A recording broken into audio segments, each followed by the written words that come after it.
Welcome to Sheela kitchen అండి. ఈరోజు ఈ రెసిపీ అయితే మీతోటి షేర్ అయితే చేసుకుంటున్నాను.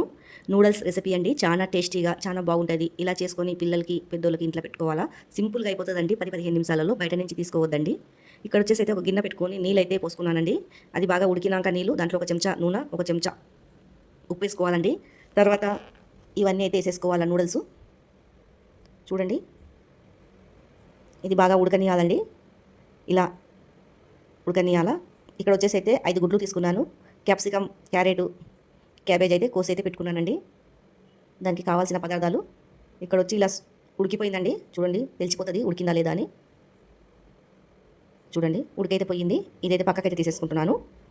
దీని నీళ్ళంతా వంపినాక తర్వాత చల్లనీళ్ళతో అయితే కడిగి పక్కకైతే పెట్టుకోవాలా. ఇలా జాలిగంట అయితే ఉండాలండి, నీళ్ళంతా ఉడిచిపోతుంది. తర్వాత ఇంకొక గిన్నె తీసుకొని దీంట్లో కొద్దిగా ఆయిల్ పోసుకొని ఈ 5 గుడ్లు అయితే దీంట్లో అయితే వేసేసుకుంటున్నాను. ఇది బాగా ఏంపుకోవాలా. దీంట్లో కొద్దిగా పైనుంచి అయితే సాల్ట్ వేయాలా. మెల్లగా కలుపుకోవాలండి. ఇట్లా మనకు బిల్లలు మంచిగా వస్తుంది. మొత్తం కలిపేస్తే మ్యాష్ అయిపోతుంది. మెల్లగా కలుపుకోవాలా, స్లో మంట మీద పెట్టి ఏంపుకోవాలండి. ఇలా ఏంపేసుకున్నాక మంచిగా ఫ్రై అయితే అయిపోవాలా గుడ్లు. ఫ్రై అయిపోయాక పక్కకు అయితే తీసేసుకోవాలా గిన్నెలో. చూడండి, ఫ్రై అయితే అయిపోయింది. ఈ పక్కకు తీసేసాక మళ్ళీ ఒక 3 పావులు అయితే నూనె అయితే పోసేసుకుంటున్నాను. నూనె ఎక్కువ పోయొద్దు, మనం చూసి పోసుకోవాలండి. తర్వాత ఈ క్యాబేజ్ అయితే వేసేసుకుంటున్నాను. ఈ క్యాబేజు, క్యారెట్, క్యాప్సికమ్ ఫ్రై అయితే కావాలా, పచ్చిగా లేకుండా ఫ్రై అయితే మంచిగా చేసుకోవాలండి. ఏం వేసుకోవాలా.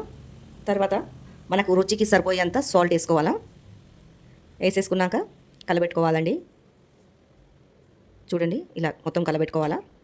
తర్వాత ఒక చెంచా వెనిగర్ వేసుకోవాలండి.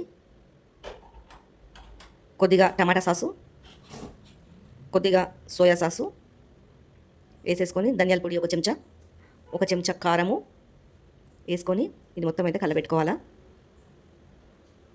చూడండి, ఇంత కలిసిపోయేలాగా బాగా పచ్చివాసన పోయే వరకు కలుపుకోవాలా.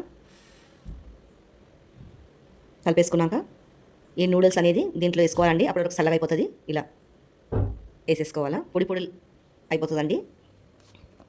పిల్లలు అయితే చాలా ఇష్టంగా తింటారు ఇలా చేసుకుంటే. ఇది మొత్తం ఇక మంచిగా కలబెట్టుకోవాలండి. చూడండి, మొత్తం అయితే వేసేసాను. ఇంకా ఇది కలబెట్టేస్తానండి. కిందికి పైకి మొత్తం మసాలాలు పట్టేలాగా కలుపుకోవాలా. ఇలా అంతా కలుపుకోవాలండి. మనం చికెన్ కావాలంటే చికెన్ కూడా వేసుకోవచ్చు, కానీ ఉట్టి ఎగ్ అయితే చూపిస్తున్నాను. చూడండి, మొత్తం అయితే కలిపేస్తున్నానండి. ఉప్పు, కారము ఇవంతా అయితే దీనికి పడుతుంది మసాలా. ఈజీగా చేసుకోవచ్చండి. మెల్లగా కలుపుకోవాలా, కింద పడకుండా అండి, మొత్తం పడిపోతుంది. గిన్నె అయితే విశ్రంగా అయితే లేదు అంత పెద్దగా, చిన్న గిన్నెలు అయితే చేస్తున్నాం కదా, మెల్లగా కలుపుకోవాలా. చూడండి, మొత్తం అయితే కలిసిపోయింది. తర్వాత ఈ పక్కకు తీసుకున్న ఎగ్ కూడా వేసుకొని కలుపుకోవాలా.